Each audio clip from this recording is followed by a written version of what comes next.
우리 함께 사도신경으로 우리의 신앙을 고백하면서 하나님 앞에 나아가겠습니다.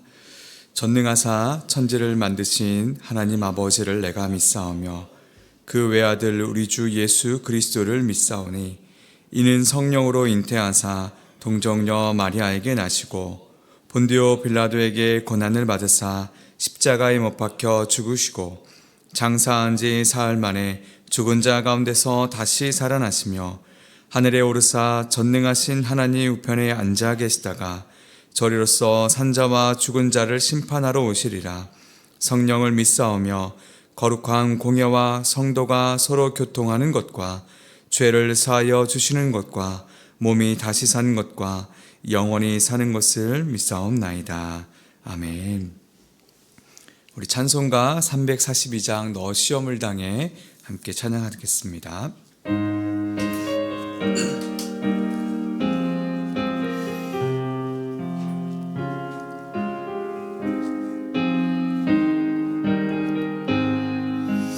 너 시험을 당해 죄 짓지 말고 너 용기를 다해 곧 물리치라.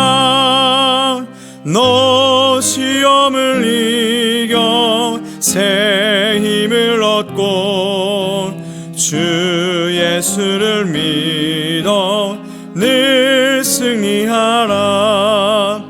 우리 구주의 힘과 그의 위로를 빌라. 주님 내 편에 서서 항상 도우시리. 내 친구를 삼가 잘 선택하고 너 언행을 삼가 늘 조심하라. 너 열심을 다해 늘 충성하고 온 정성을 다해 주 봉사하라. 우리 구주의 힘과 그의 위로를 빌라. 주님 내 편에 서서 항상 도우시리. 잘 이기는 자는 상 받으리니 너 낙심치 말고 늘 전진하라. 내 구세주 예수 힘 주시리니 주 예수를 믿어 늘 승리하라. 우리 구주의 힘과 그의 위로를 빌라. 주님 내 편에 서서 항상 도우시리. 아멘. 오늘 함께 살펴볼 말씀은 요한계시록 17장 9절에서 18절까지 말씀입니다. 계시록 17장 9절에서 18절까지 말씀입니다. 우리 교독에서 하나님의 말씀을 받겠습니다. 지혜 있는 뜻이 여기 있으니 그 일곱 머리는 여자가 앉은 일곱 산이요 또 일곱 왕이라 다섯은 망하였고 하나는 있고 다른 하나는 아직 이르지 아니하였으나 이르면 반드시 잠시 동안 머무르리라. 전에 있었다가 지금 없어진 짐승은 여덟째 왕이니 일곱 중에 속한 자라. 그가 멸망으로 들어가리라. 내가 보던 열뿔은 열 왕이니 아직 나라를 얻지 못하였으나 다만 짐승과 더불어 임금처럼 한동안 권세를 받으리라. 그들이 한 뜻을 가지고 자기의 능력과 권세를 짐승에게 주더라. 그들이 어린 양과 더불어 싸우려니와 어린 양은 만주의 주시오 만왕의 왕이심으로 그들을 이기실 터이요 또 그와 함께 있는 자들 곧 부르심을 받고 택하심을 받은 진실한 자들도 이기리로다. 또 천사가 내게 말하되 내가 본 바 음녀가 앉아있는 물은 백성과 무리와 열국과 방언들이니라. 내가 본 바 이 열불과 짐승은 음녀를 미워하여 망하게 하고 벌거벗게 하고 그의 살을 먹고 불로 아주 사르리라. 이는 하나님이 자기 뜻대로 할 마음을 그들에게 주사 한 뜻을 이루게 하시고 그들의 나라를 짐승에게 주게 하시되 하나님의 말씀이 응하기까지 하심이라. 또 내가 본 그 여자는 땅의 왕들을 다스리는 큰 성이라 하더라. 아멘. 오늘 본문도 어제에 이어서 큰 음녀인 바벨론에 대해 선포하고 있습니다. 먼저 우리 17장 1절에서 8절까지 말씀에서 우리가 중점적으로 생각했던 점은 반드시 악에 대한 심판이 있다는 것이죠. 바벨론의 모습을 보면서 사도 요한이 놀랍게 여기며 두려워하자 천사는 이후에 심판이 있고 적그리스도는 매번 반복해서 나타난다는 점을 알려주면서 놀랍게 여기지 말라라고 당부했습니다.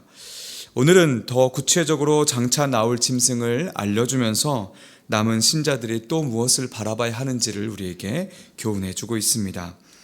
본문 9절부터 11절까지를 묵상하면 7머리, 7산, 7왕이 나옵니다. 그중 5은 망하였고 하나는 있고 아직 다른 하나는 이르지 아니했다라고 기록되어 있죠. 또 열불, 열왕에 대해서도 나옵니다. 사실 도대체 무엇을 말하고 있는지 우리가 정확히 알기는 어렵습니다. 그래서 당시의 사람들은 로마와 연결시키려고 많은 생각들을 또 노력들을 기울였습니다. 7왕이 로마의 황제라고 생각했던 것이죠. 그런데 실제로 로마의 황제와 맞추려고 해도 정확하게 맞아 떨어질 수가 없습니다. 누구는 빼고 누구는 넣고 해야 이게 맞춰졌던 것이죠. 설명이 가능하지 않았습니다. 우리가 요한계시록을 묵상하면서 중요하게 생각해야 되는 포인트는 이렇게 숫자들은 상징적인 의미를 담고 있다는 거죠. 이 본문의 문맥에서도 7이라는 숫자는 실제 숫자라기보다는 상징적으로 사용이 됩니다. 그래서 역사에 나오는 왕이나 제국의 숫자와 연결되는 것이 아닙니다. 사도 요한은 역대 왕들을 맞추는데 관심이 있지는 않았죠. 천사가 보여주고 알려주는 대로 기록을 했을 뿐입니다. 중요한 점은 이제 하나 남았다는 것입니다. 이것은 우리에게 마지막 끝이 곧 올 거라는 그 긴박성에 대해서 우리에게 알려주고 있는 것입니다. 7머리 7왕은 큰 음녀 짐승의 끈질긴 생명력을 상징합니다. 전에 있었다가 지금은 없고 또 다시 시면으로부터 올라오는 그런 짐승을 의미하죠. 그리고 그 짐승을 추종하는 세력들은 멈추지 않고 계속해서 생겨납니다. 예수님께서 다시 오실 때까지 계속해서 나타나서 교회를 괴롭힐 것입니다. 이들은 전혀 새로운 것이 아니죠. 또 12절 말씀을 보면 열불 열왕에 대해서 나옵니다. 이 열면도 특정한 인물을 가리키는 것이 아닙니다. 이들은 적그리스도에게 굴복하는 모든 세력들을 상징하고 있습니다. 이 짐승이 뿔을 가지고 있다는 것은 이들의 권세가 매우 강력하다는 것을 또 의미합니다. 물론 이들이 가진 권세는 하나님과 비교할 수 있는 권세는 아닙니다. 왜냐하면 하나님의 권세가 모든 권세의 원형이기 때문이죠. 그저 그림자와 같은 권세입니다. 그럼에도 이들이 가진 권세는 매우 강력하다는 것이죠. 그래서 이들은 짐승과 더불어 임금처럼 한동안 이 세상의 권세를 행사하게 됩니다. 그리고 이후에 놀라운 일이 일어나는데 17장 16절 말씀입니다.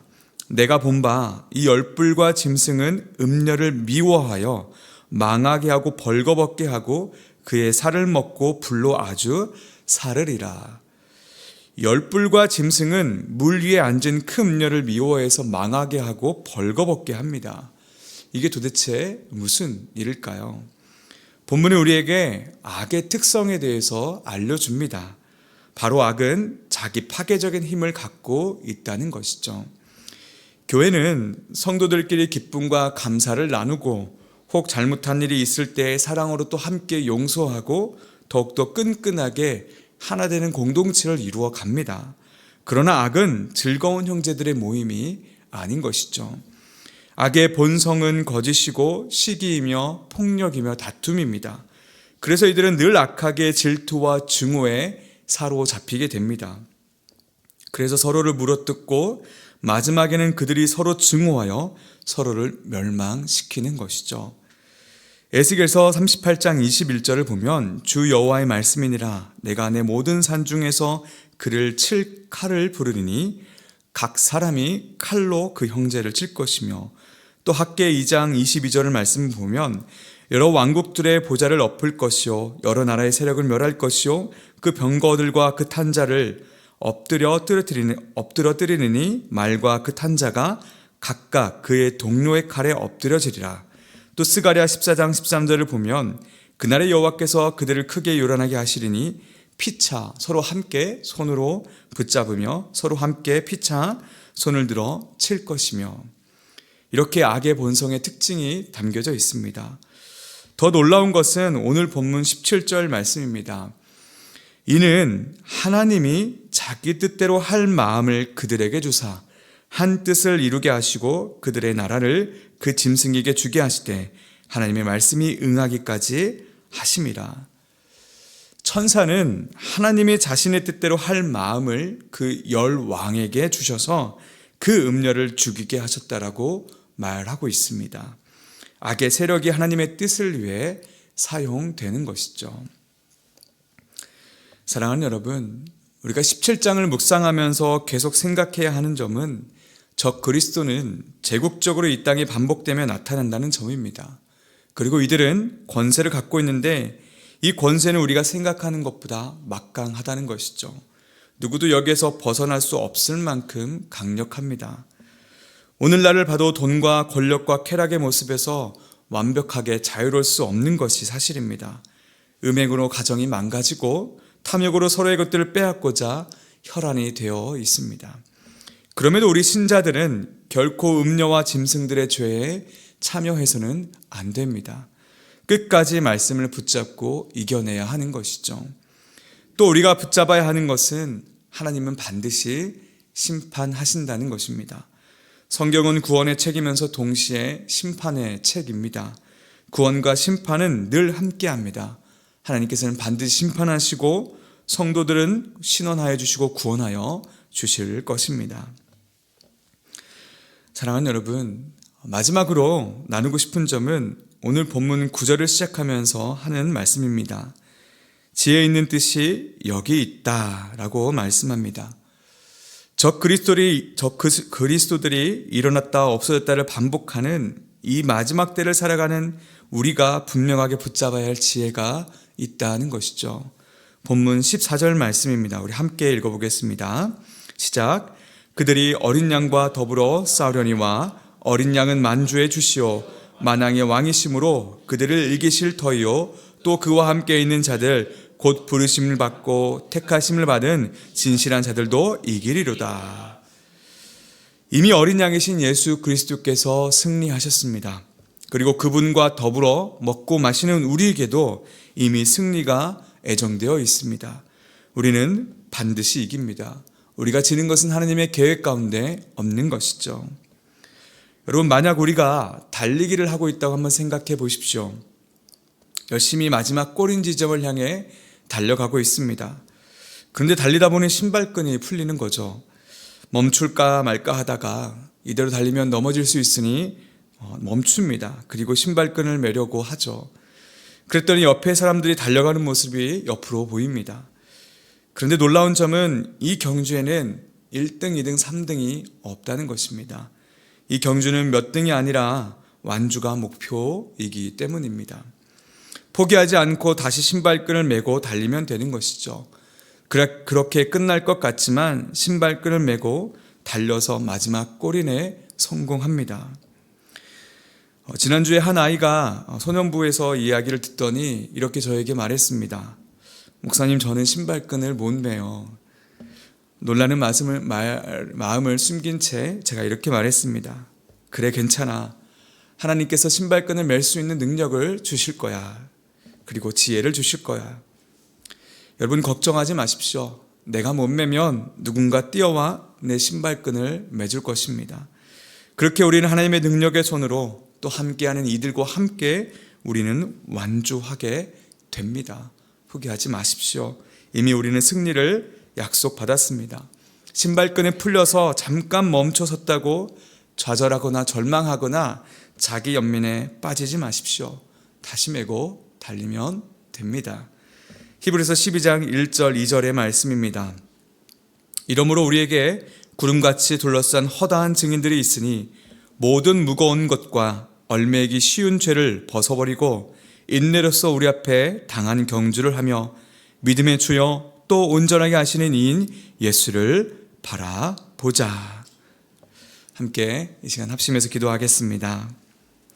먼저 우리가 첫 번째로 기도해야 할 제목은 악을 다스리시며 통제하신 하나님의 능력과 권세를 바라보며 반드시 악을 심판하시고 우리를 구원하시는 것을 우리가 확신하도록 우리를 이끌어 달라고, 두 번째로는 세상의 악 때문에 당황하더라도 우리 앞에 있는 믿음의 경주를 포기하지 않고 달려가도록, 또 세 번째로는 일교구 이어 다락방을 위해서 다락방을 통해 공동체 안에서 겸손과 온유와 사랑과 순종이 이루어지게 해달라고 우리 함께 세 가지의 기도 제목을 놓고 합심하도록 하겠습니다.